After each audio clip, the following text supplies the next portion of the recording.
This is something we've been talking forever. But now they've discovered it with $1 billion research.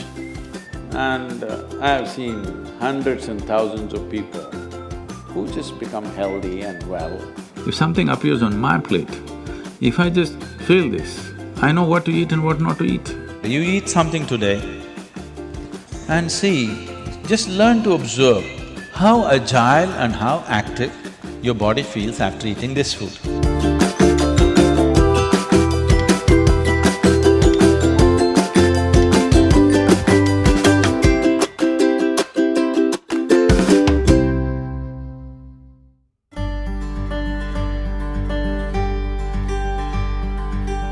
The simple thing right now that's a rage in the world is, if you come to our ashram, all the people there who are physically immensely active eat 10 o'clock in the morning, 7 o'clock in the evening, 2 meals.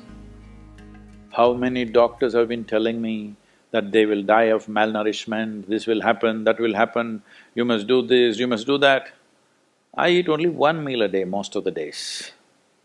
One big meal I eat and that's it. And doctors telling me, no, Sadhguru, the way you're traveling, this will happen, that will happen, you must eat at least once in 4 hours, something you must eat. I said, leave me alone, I'm doing fine. But now, a big university in America comes up with this called intermittent fasting. It's not nonsense, it's good, but they rediscovered something that we have known forever. Now everybody is saying there must be a 16-hour gap. Then all your ailments will go away. What the hell were we saying all these thousands of years? The simple thing is, there are many aspects to this, psychological, physiological. But now cancer is on the rise in the world. A cancerous cell is like a criminal in the society, all of us have in our bodies. Only if their concentration becomes more than what they should be, or they gang up and locate themselves in one place, they become like organized crime. There are pickpockets in Kochi, I'm sure. Hello? There are small-time criminals, individually operating in twos and threes. We don't take it very seriously, we leave it because it happens. But suppose all 100 of them got organized into a organized crime, now we will crack down. Because we know now it becomes a threat to the society. Similarly, cancerous cells are like this. Criminals, they're moving around, doing some damage. Their only problem is, right now, they're generally eating about 8 to 12 times more than what the other cells are eating. So if you just give sufficient break between one meal and the other, most of them will die because they cannot survive. This is something we've been talking forever. But now they've discovered it with $1 billion research. And I've seen hundreds and thousands of people who just become healthy and well simply because they're not fueling up all the time when the tank is filling. In the yoga center, all the time people are physically active. So everybody is very hungry by the time it's 3:30, 4 o'clock in the evening, they're extremely hungry. But we learn to live with that because empty stomach and hunger are two different things. Hunger means your energy levels start dropping. But empty stomach is a good thing. In the yogic sciences, today modern science also is coming in line with this. But what we know by our experience, you will spend $1 billion to come there.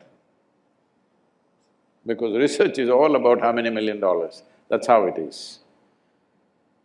Your body and your brain works at its best only when your stomach is empty. So we always make sure we eat in such a way, how much ever we eat, our stomach must be always empty within 2 to 2.5 hours' time maximum. So we go to bed hungry always. People think they cannot sleep. They can sleep. On an average, for 25 years on an average, I slept only 2.5 to 3 hours. These days I'm getting little lazy and sleeping anywhere between 3.5 to 4.5 hours in spite of the level of travel that I have. When I say level of travel, if I say my level of travel in the next few days, you will fall off your chair. Yes? Should I tell you? No, not necessarily. Because in the next 10 days, I'm in 5 different countries doing I don't know how many events, all kinds of events. So, you're able to keep this up simply because you don't overeat. It's very, very important. Everybody eats 2 meals. I generally eat only 1 meal, 4:35 in the evening, because I don't like to sit in front of the plate and worry about how much to eat. I like to eat well. So, 4:35 in the evening, if I eat a meal, it's only next day. Is this enough? Am I looking okay? Hello?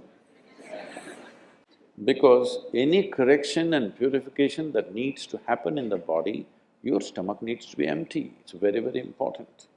Otherwise, the purification on the cellular level will not happen. You pile up things and then you have all kinds of problems.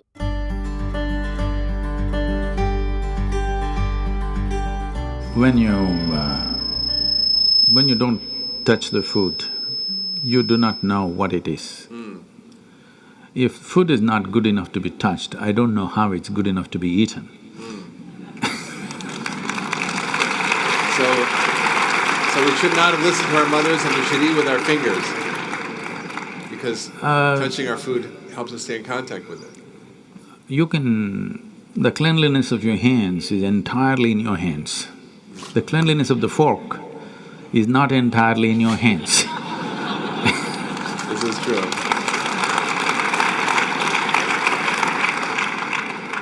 And nobody else but you have used these hands.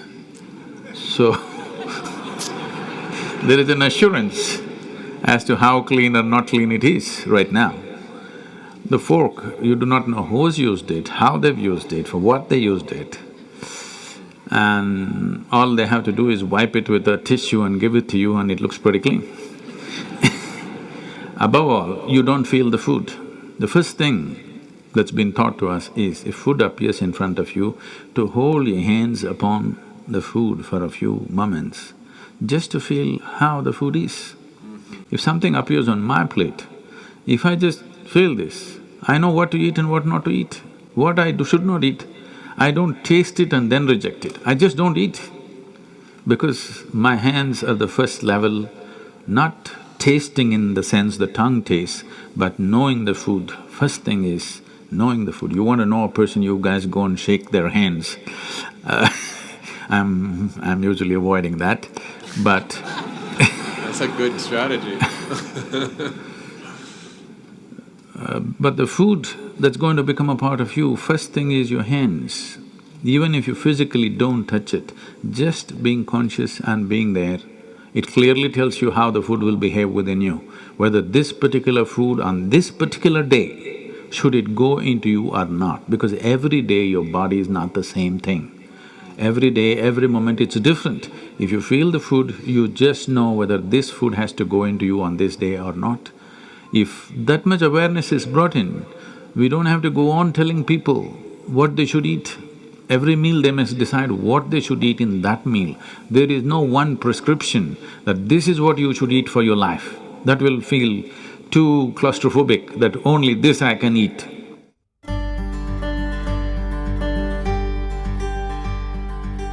Your selection of food and consumption of food also must happen consciously.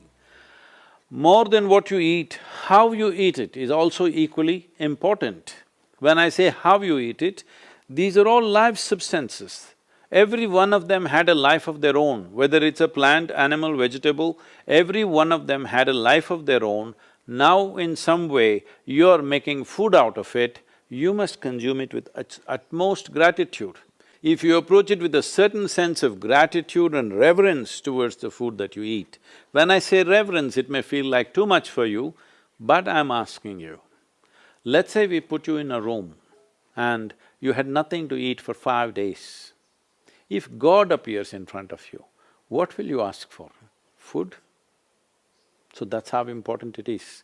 You must understand the food on your plate is not just a substance, it is not a material, it is not a commodity, it is life.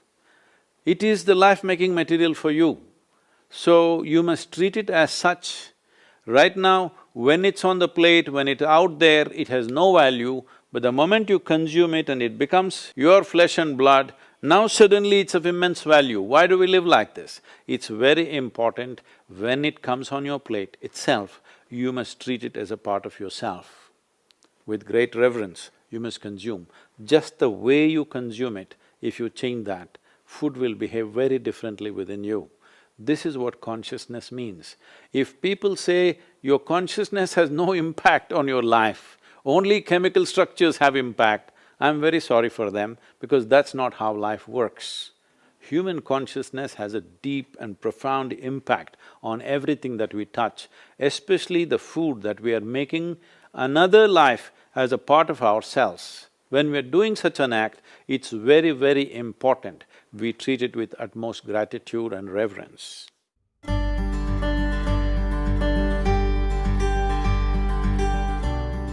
I want to tell you, there is no such thing as good habit and bad habit. Habit means you are functioning unconsciously. If you're functioning unconsciously, that's a bad thing because the whole thing about being human is we are capable of doing things consciously.